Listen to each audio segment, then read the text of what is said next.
friend request nó muốn này nè. Masa pas ini sini paling dia.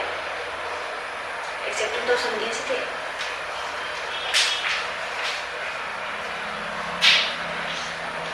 Post kasih sih. Official orang mana ni?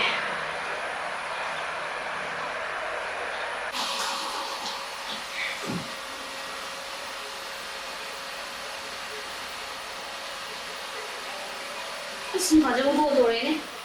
Ôn mấy đứa nó không có tầm đấy, đứa nó hay tờ nhưng mà nó phá ngang tờ ngang. Phải là gì đó chị. Đấy nhưng mà tôi không.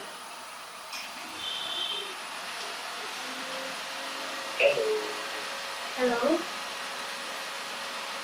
Hi, Denika. This is Robert. Hi. Actually, I came messaging you just wanted to take your number because I wanted to talk to you verbally. So that's the reason why I kept asking you for your number. Hello, Mr. Robert. Yes. My mom is calling me, so that I will call you later. Okay, are you in a hurry? Huh? Are you there? Hello? Yes, I can hear you. I will call you later. Okay. Bạn đã xảy mà thầy cũng xảy không ai đâu được gì để đôi đi nó không nên dần nó bảo ngã lên không.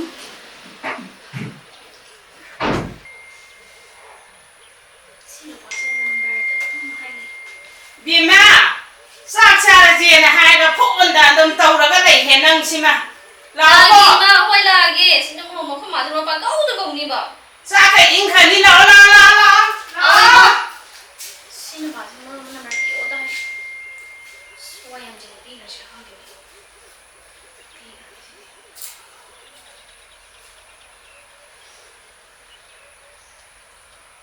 How are you?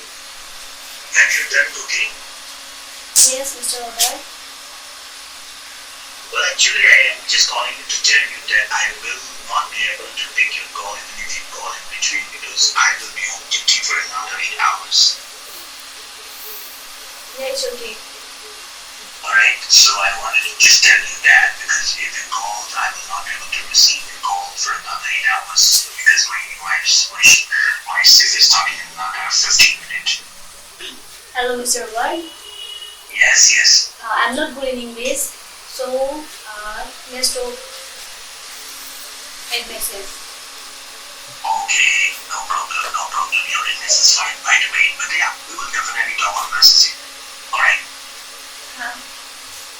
Chalo, bye. Bye. Mà em sẽ nghĩ xin phải cô không đi ba. Ai sẽ không bao em phải nghe. Chỉ đi cũng tìm được là cái. Sao dùng bay mà. Anh này làm món gì birthday mà nó thật bánh kỳ vật nó không để. Anh khali ne mà zinga anh món address cái cả hàng mình nè. Mà để anh món post hai cái khali ra đi ra.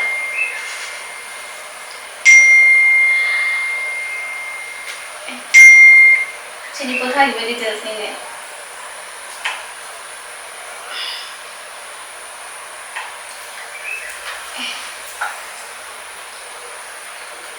Sao cho dân nhiều nói gì vậy cho kênh chỉ thực hiện sao nào hãy tấm nó Google đây anh tay nữa chỉ muốn cảm thấy là cái này không ngon anh dùng ta hãy tấm ý cả thì này mà nó sẽ vẫn khá hay hay vợ yêu sát trâu lớn suy cho này như vậy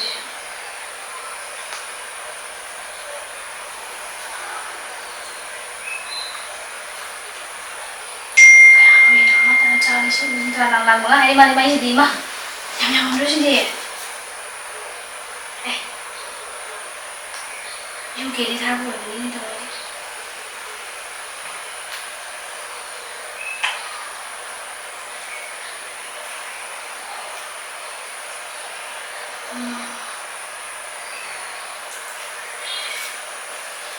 Satu sehari Manipuri.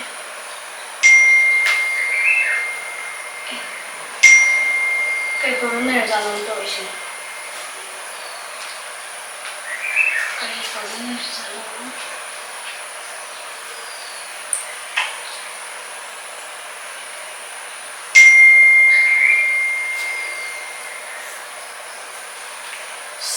sing kunci ni dia.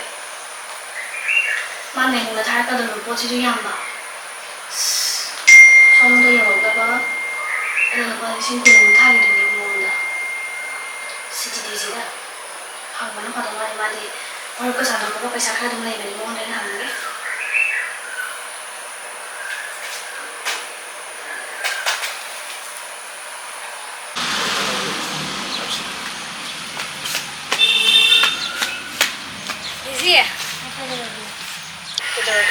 Lupa lising kun kada piro. Ai jam atho bugini ko paisa am hangada bale. Adu he thamu gong sing ni. Igene paisa du adu kodana bale. Ai no no wari ni ge na mingo dai tam thoko no ko.